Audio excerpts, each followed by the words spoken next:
How to create a Remitly account. Hi everybody, welcome back to the channel. In this video I'll guide you on how you can create a Remitly account, so make sure to watch the video till the end.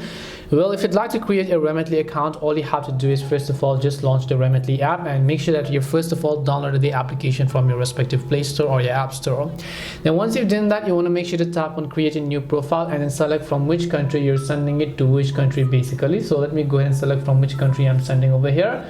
Once I've selected that specific country on the list, I should be able to just go ahead and send it to some other country specifically like this. Now I can just select to which country and I can select that. Now I just need to tap on the next option. Now it allows me to simply create an email address and a password. So let me choose an email address and then let me also make sure to enter my password. Once I've entered the email and password, all I need to do is just scroll down, tap on the join Remitly button, and it allows me to verify my email address, and then my Remitly account will be successfully created, as you can see over here as well.